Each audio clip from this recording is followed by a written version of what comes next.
오늘 함께 은혜 나누실 말씀은 마가복음 3장 20절부터 35절까지 말씀입니다. 집에 들어가시니 무리가 다시 모임으로 식사할 겨를도 없는지라 예수의 친족들이 듣고 그를 붙들러 나오니 이는 그가 미쳤다 함 일러라. 예루살렘에서 내려온 서기관들은 그가 바알세불이 집혔다 하며 또 귀신의 왕을 힘입어 귀신을 쫓아낸다 하니 예수께서 그들을 불러다가 비유로 말씀하시되 사탄이 어찌 사탄을 쫓아낼 수 있느냐. 또 만일 나라가 스스로 분쟁하면 그 나라가 설 수 없고 만일 집이 스스로 분쟁하면 그 집이 설 수 없고 만일 사탄이 자기를 거슬러 일어나 분쟁하면 설 수 없고 망하느니라. 사람이 먼저 강한 자를 결박하지 않고는 그 강한 자의 집에 들어가 세간을 강탈하지 못하리니 결박한 후에야 그 집을 강탈하리라. 내가 진실로 너희에게 이르노니 사람의 모든 죄와 모든 모독하는 일은 사하심을 얻되 누구든지 성령을 모독하는 자는 영원히 사하심을 얻지 못하고 영원한 죄가 되느니라 하시니 이는 그들이 말하기를 더러운 귀신에 들렸다 함이러라. 그때 예수의 어머니와 동생들이 와서 밖에 서서 사람을 보내어 예수를 부르니 무리가 예수를 둘러 앉았다가 여짜오되 보소서 당신의 어머니와 동생들과 누이들이 밖에서 찾나이다. 대답하시되 누가 내 어머니이며 동생들이냐 하시고 둘러 앉은 자들을 보시며 이르시되 내 어머니와 동생들을 보라. 누구든지 하나님의 뜻대로 행하는 자가 내 형제요 자매요 어머니이니라. 아멘. 오늘 마가복음 3장 20절부터 35절까지 말씀을 중심으로 예수님의 가족, 이와 같은 제목으로 함께 은혜를 나누기 원합니다. 여러분, 가정의 정의를 아십니까? 이번에 제가 이번 본문 말씀을 묵상하면서 가정에 대한 새로운 정의를 발견했습니다. 이미 아시는 분들도 있으실 텐데요. 영어로 family에 대한 정의입니다. 잘 들어보십시오. family가 F-A-M-I-L-Y죠. Father and mother, I love you. Father and mother, I love you. 어머니, 아버지, 사랑합니다. 이런 뜻이죠. 좀 넌센스 같은 그런 정의지만 가정이 어떠해야 되는지를 잘 나타내주는 그런 정의입니다. 그런데 여러분, 한 가정에서 정말 사랑하십니까? 어떤 분은 남편을 부를 때 너무너무 사랑해서 이름을 부르지 않고 항상 애칭으로 부른다고 그래요. 그 애칭을 보니까 화상, 왼수라는 그런 농담 같은 진담을 들은 적도 있습니다. 얼굴을 쳐다보고 있으면 혹시 아이고 저 왼수, 아이고 저 화상, 그런 말이 절로 나오지는 않으십니까? 가족들을 생각하면 할수록 사랑스러운 마음이 먼저 떠올라야 되는데 혹시 어깨에 무거운 짐을 지듯한 그런 마음이 들지는 않으십니까? 사실 잘 생각해 보면요, 내 가족을 생각할 때 무거운 짐을 지는 것 같은 그런 무거워지는 마음이 사실은 나쁜 것만은 아닙니다. 왜냐하면 사랑은 좋은 감정으로만 그치는 것이 아니라 더 나아가서 서로 짐을 지는 행동이기 때문에 그렇습니다. 사랑은 행동이죠. 진미정 서울대 아동가정학과 교수는 한 기사에서 가정에 대한 정의를 이렇게 내립니다.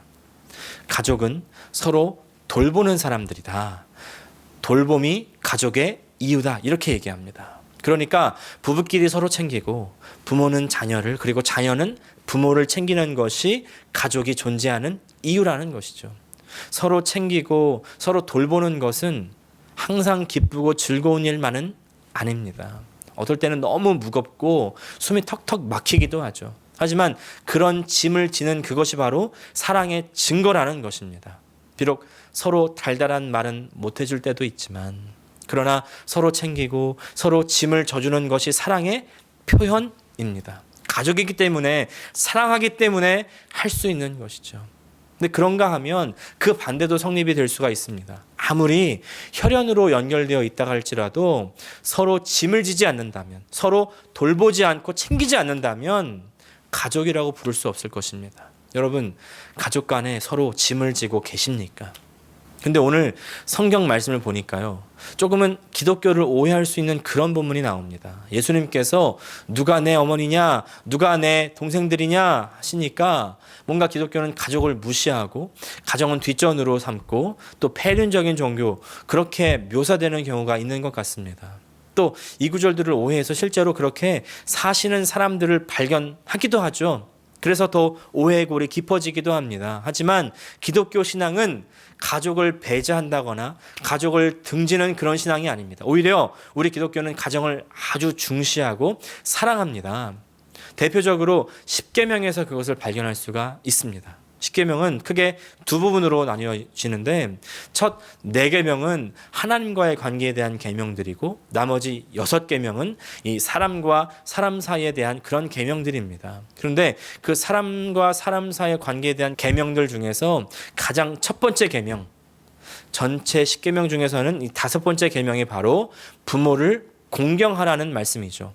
출애굽기 20장 12절 말씀, 내 부모를 공경하라. 그리하면 내 하나님 여호와가 내게 준 땅에서 내 생명이 길리라. 여기서 공경이라는 히브리어 단어는 무겁다라는 뜻이 있습니다. 부모님을 짐스럽게 여기라는 말이 아니라요, 그만큼 중요하게 여기라는 말씀이죠. 그뿐만이 아닙니다. 에베소서 6장 1절부터 3절까지 말씀, 자녀들아 너희 부모를 주 안에서 순종하라. 이것이 옳으니라. 내 아버지와 어머니를 공경하라. 이것은 약속이 있는 첫 계명이니 이로써 내가 잘되고 땅에서 장수하리라. 제가 어릴 때 부모님께서 항상 저를 훈계하실 때 말씀하셨던, 아니 세뇌시키셨던 그런 구절들이라 제 머릿속에서 잊혀질 수 없도록 인이 박혀버린 그런 구절입니다. 얼마나 부모님을 잘 모시고 공경하는 것이 중요하면 하나님께서 약속이 있다, 네가 땅에서 장수하고 잘 될 것이다, 이렇게 못을 박아두셨을까요? 이 정도 하면 어떤 분들은 아니면 자녀들에게만 부모에게 공경하라고 하느냐, 부모들도 얼마든지 잘못된 양육을 하는 사람들이 많이 있지 않느냐, 그런 반문하시는 분 있으십니까? 사실 제가 그랬는데요. 근데 제가 조금 커서 성경을 읽어보니까 이게 자녀들에게 하시는 말씀만 있는 것이 아니었습니다. 에베소서 6장 4절 말씀, 또 아비들아 너희 자녀를 노엽게 하지 말고 오직 주의 교훈과 훈계로 양육하라. 무슨 말씀이냐면 하나님께서는 우리가 가정 안에서 건강한 관계를 만들어 가시기를 원한다는 것입니다. 그런데 그 전제가 뭐냐면 주님입니다. 에베소서 6장 1절에서도 자녀들이 부모에게 순종할 때 그 전제가 뭐냐면 주 안에서, 그리고 에베소서 6장 4절에서도 아비들은 자녀를 양육할 때 주의 교훈과 훈계로 하는 것입니다. 하나님께서 함께 하셔야 우리 사람들도 제대로 인간답게 살 수 있을 뿐만 아니라 하나님께서 함께 하셔야 우리 가정도 제대로 세워질 수가 있는 것이죠. 가정의 중심은 그래서 하나님입니다. 하나님을 떠난 사람은 사람답게 살 수 없고 하나님을 떠난 가정은 참 가정을 이룰 수가 없습니다. 성경은 그렇게 하나님께서 우리들이 올바르고 참된 가정을 이루시기를 원하시는 것을 보여주시는데, 그렇다면 오늘 본문의 말씀은 도대체 무슨 뜻입니까? 예수님께서 보면 항상 말씀을 가르치시는 것을 볼 수가 있죠. 이번 본문에서 어떤 상황이 생기는데 그 상황을 이용해서 교훈을 얻을 수 있도록, 영적인 교훈을 얻을 수 있도록 말씀하셨다는 것이죠. 우리에게도 동일한 원칙이 적용될 수 있기를 바랍니다. 모든 사건과 환경을 통해서 하나님의 말씀을 듣고 하나님의 교훈을 받을 수 있는 저와 여러분 되시기를 축복합니다. 오늘 말씀은 예수님께서 이 육신적인 가정에 대한 말씀을 하시는 것이 아니라요, 영적인 가정에 대한 말씀을 하시는 것입니다. 육신적인 한계에 갇힌 가정과 하나님께서 만드시는 새로운 가정, 영적인 가정입니다.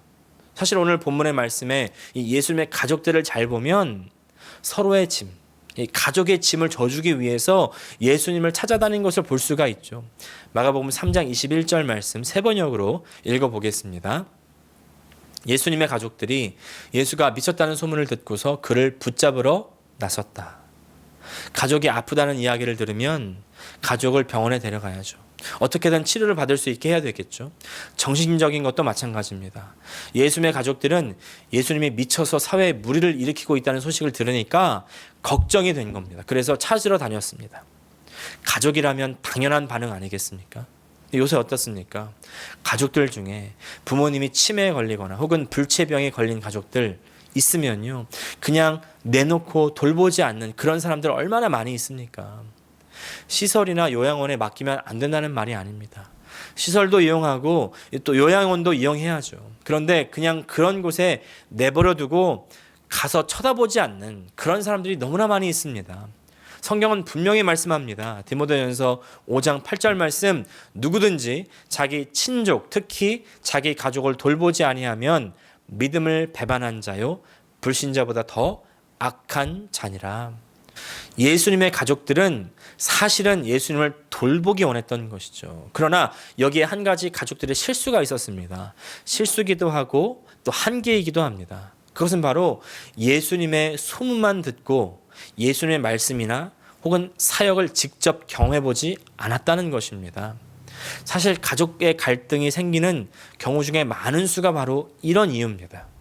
속 사정을 알아보지 않고 겉만 보고 판단하고 제대로 된 이유를 물어보지 않고, 아니 물어보려고 알아보려고 하지도 않고 추측이나 혹은 자신의 선입견으로 판단할 때 문제가 생기는 것이죠.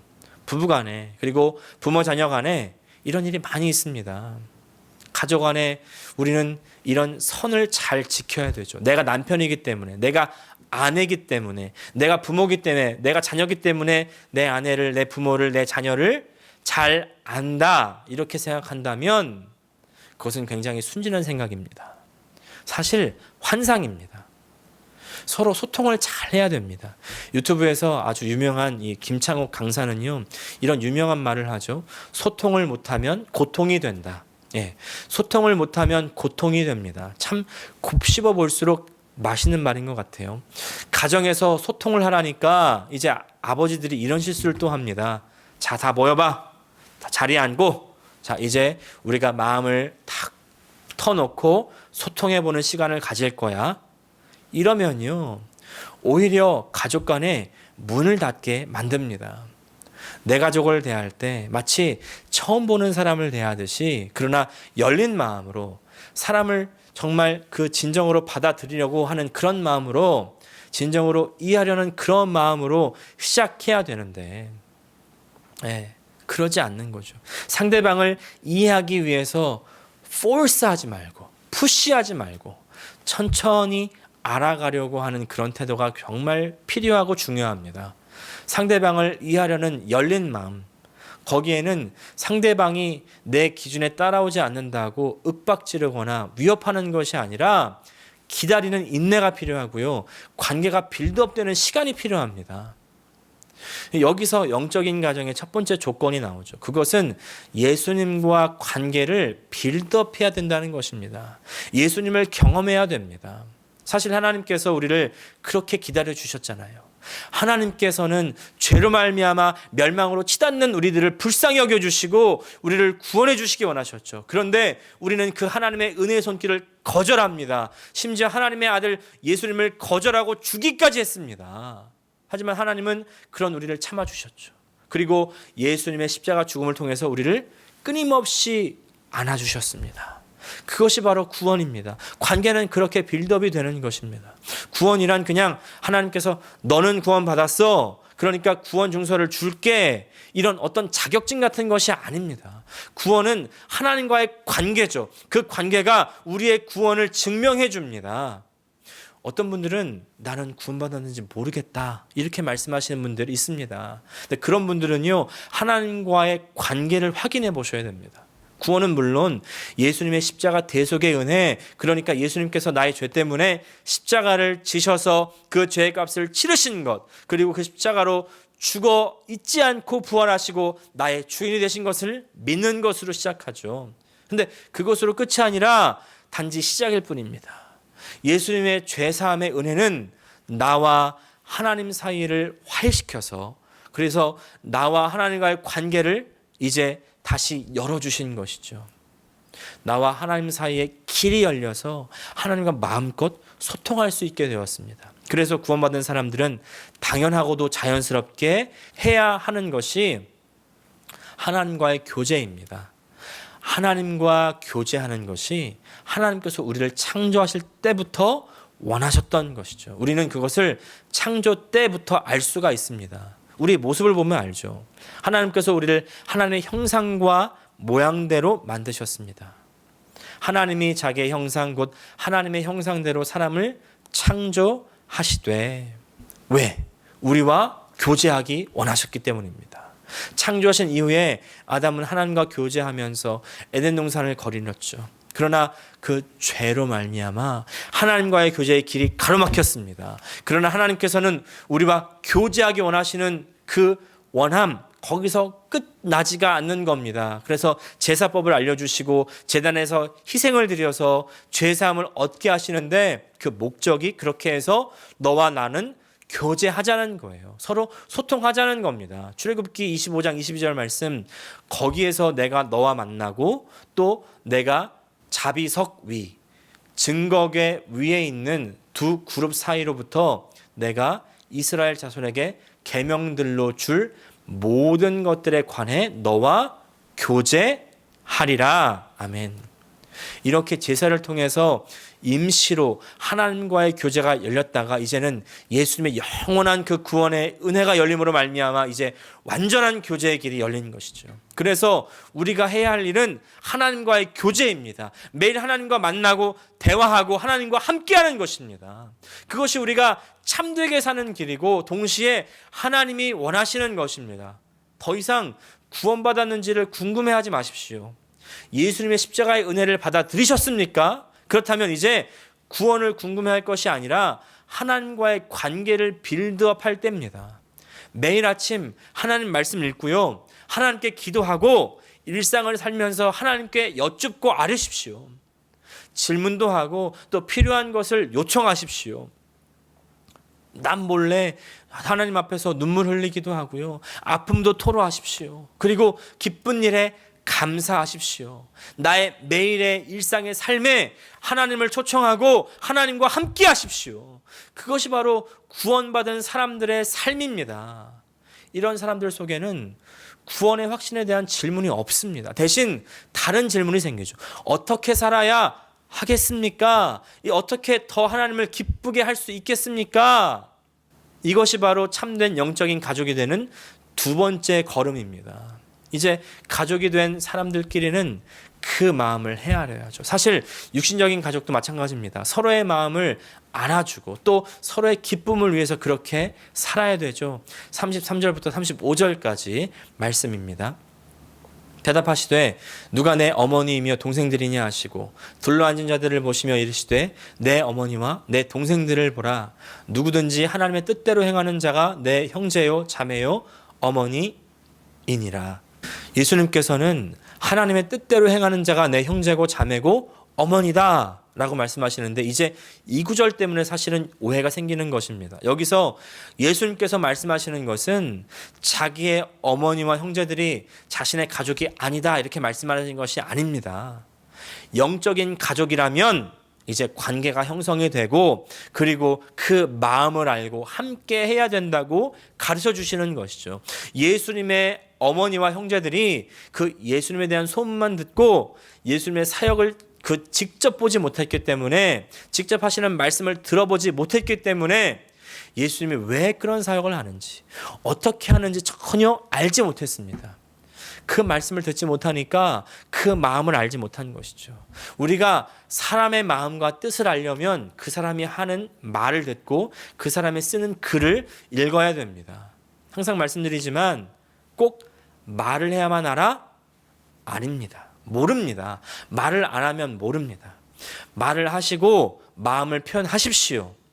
이제 부부관계나 연인관계 속에서 상대방이 화가 나서 뾰로통해 있거나 말을 하지 않거나 뭔가 기분이 가시가 돋친 것이 느껴지면 남자들은 머릿속에 복잡해지기 시작하죠. 내가 뭐 잘못했나? 뭐지? 그러면서 이제 관계의 하수들은 일단 그 상황을 모면해 보려고 이렇게 말합니다. 여보, 내가 미안해. 그러면 이제 여자들이 그러죠. 뭐가 미안한데? 그럼 이제 머릿속이 하얘지기 시작하는 겁니다.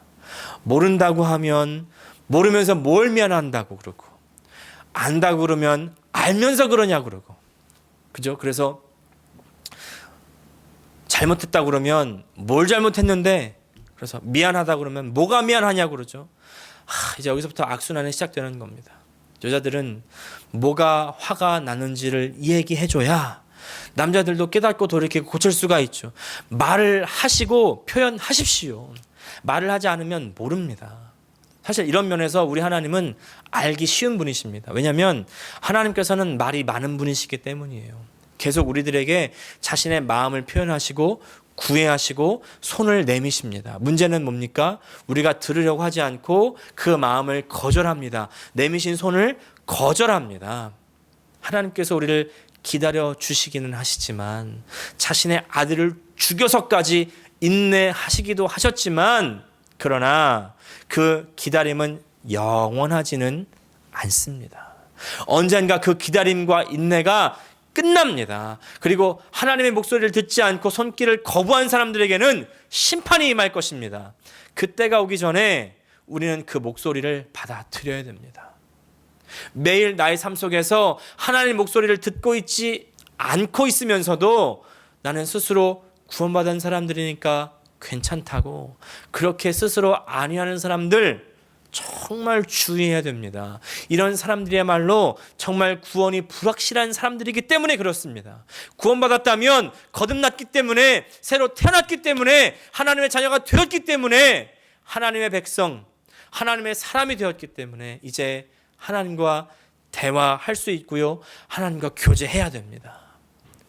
처음부터 잘하지는 못할 수 있죠. 그러나 서투르더라도 할 수 있습니다. 그리고 할 수 있고 해야 됩니다. 잘 못하십니까? 그렇다면 배워야죠. 제가 제 딸아이를 보니까 제 딸은 소통하기가 좀 어려운 아이잖아요. 그래서 보통 다른 아이들은 12개월이 지나면서 말이 트이고 서로 소통이 시작되는데 제 아이는 이제 자폐라는 특수한 사정이 있기 때문에 입이 트이는데 다른 아이들의 3배의 시간이 들었습니다. 또 단어를 익히고 자신의 의사를 표현하는데 이제 4배의 시간이 들었습니다. 아직도 더 배워야 되고 훈련해야 되는데요. 그런데 물론 자폐 아이들도 상황에 따라서 아주 다르고 또 아이들에 따라서 다 다르지만 훈련하면 조금이나마 알아듣고 그리고 의사도 조금씩이나마 전달을 합니다. 그래서 하나님의 자녀들이라면 하나님과 교제해야 되는데 그렇다면 어떻게 교제하는 것을 배우고 훈련할까요? 하나님의 말씀을 읽고 배우고 묵상하고 내 삶에 적용하고 살아내는 것을 배워야 됩니다. 훈련해야 됩니다. 하나님과 동행하는 법을 배우고 훈련해야 됩니다. 특별히 영적으로 이 어두운 세상 그리고 교회에 점점 모이지 못하게 되는 이런 세상 가운데에서 성도들 한 사람 한 사람이 하나님과 교제하는 참된 성도, 진짜 성도로 서가는 우리 모두가 되시기를 축복합니다. 목회자도 하나님의 음성을 들어야 되지만 목회자도 강단에서 내려오면 한 성도예요. 모든 성도가 하나님의 음성을 들어야 됩니다. 하나님의 말씀을 통해서 그 음성을 알아야 하나님 마음을 알고 뜻을 알 수가 있습니다. 하나님의 뜻을 알아야 하나님께서 기뻐하시는 대로 살 수가 있죠. 이렇게 사는 사람들이 하나님의 가족이고 이 사람들이 하나님의 교회입니다. 아무리 교회 안에 있지만 하나님의 음성을 듣지 못하고 하나님과 교제하는 것과 상관이 없다면 그 사람은 오히려 하나님 자녀가 아니라 세상 자녀, 마귀 자녀일 수도 있습니다. 22절 말씀, 예루살렘에서 내려온 서기관들은 그가 바알세불이 집혔다 하며 또 귀신의 왕을 힘입어 귀신을 쫓아낸다 하니, 서기관들, 율법학자들, 심지어 종교의 중심지 예루살렘에서 있었던 사람들이었지만 그러나 이 사람들은 하나님과 교제하는 사람들이 아니었다는 것이죠. 하나님의 음성과 상관없이 살았다는 것입니다. 오히려 하나님의 말씀을 통해서 자신이 드러나는 것을 원하고 자신의 이득을 챙기는 사람들이 되었습니다. 가장 거룩한 것이 타락하면요, 가장 더러워집니다. 하나님의 자녀라고 스스로 생각하면서 회당에 거했지만, 예루살렘 성전에 있었지만, 그러나 그들은 진짜 하나님의 아들을 죽이려고 모의했고요. 그리고 그 하나님의 아들을 오히려 귀신이라고, 귀신에 들렸다고 모함합니다. 지난주에도 말씀드렸지만 다른 곳이 아닌 교회 안에 악이 있습니다. 이단도 있습니다. 악이 득세하는 것 같기까지 합니다. 우리는 이 사람들을 떠나야 됩니다. 교제하지 말아야 됩니다. 이 사람들을 묵상하지 말아야 돼요. 로마서 16장 17절 18절 말씀, 형제들아 내가 너희를 권하노니 너희가 배운 교훈을 거슬러 분쟁을 일으키거나 거치게 하는 자들을 살피고 그들에게서 떠나라. 이 같은 자들은 우리 주 그리스도를 섬기지 아니하고 다만 자기들의 배만 섬기나니 교활한 말과 아첨하는 말로 순진한 자들의 마음을 미혹하느니라. 이 사람들의 특징을 알 수가 있죠. 말이 뻔지르르한 사람, 분쟁을 일으키는 사람, 시험 들게 하는 사람, 그리고 자신의 이득만 위하는 사람. 그 사람들은 주 예수 그리스도를 섬기지 않는 사람들입니다. 하지만 이 사람들을 불쌍히 여겨야죠. 근데 불쌍히 여겨지지가 않아요. 하지만 불쌍히 여길 수 있는 긍휼한 마음을 달라고 기도해야 됩니다. 그리고 선을 행하고 선으로 악을 이기는 우리가 되어야 됩니다. 가장 선한 일이 무엇입니까? 그것은 우리가 하나님 복음을 전하는 일입니다. 예수님께서 제자를 세워 선한 일을 더 많이 하시는 것처럼 우리는 복음의 열매를 맺어서 하나님의 교회, 하나님의 나라, 이 하나님의 가정을 확장시켜야 할 줄로 믿습니다. 그러기 위해서 내가 만나고 경험한 예수가 있어야 됩니다. 교회에 데려온다고 다 전도가 아니에요. 참된 복음의 열매가 맺힐 수 없습니다. 요새는 워낙 교회와 그리고 크리스천에 대한 이미지가 좋지 않기 때문에 말로는 전도가 안 되죠. 이제는 정말 다른 방법이 없습니다. 내가 예수님과 가족이라는 그 증거를 보이셔야 돼요. 정말 예수님과 가족이 되시고 하나님과의 관계를 빌드업하셔서 하나님 마음을 헤아려서 그 뜻대로 살아야 됩니다. 사실 전도하기 위해서가 아니라 나를 위해서, 내가 정말 살기 위해서, 내가 진짜 성도, 진짜 크리스천이 되기 위해서 그렇게 살아야 될 줄로 믿습니다. 그렇게 순간순간 실패할 때 있죠. 하지만 그때 돌이켜서 하나님 앞에 바로 서지 않으면 하루 하나님과 떨어지고, 일주일 하나님과 떨어지고, 한 달, 1년이 떨어져 나중에는 하나님과 교제하는 것과 상관이 없는 사람이 된다면요, 예수 그리스도를 귀신 들렸다 모함했던 저 서기관들처럼 되는 건 시간 문제입니다. 사랑하는 성도 여러분, 우리는 하나님과의 교제에서 떠나지 않고 분리되지 않고 하나님의 권속, 하나님의 백성, 하나님의 가족, 예수님의 가정 되시는 우리 모두가 되시기를 간절히 축복합니다. 기도하겠습니다.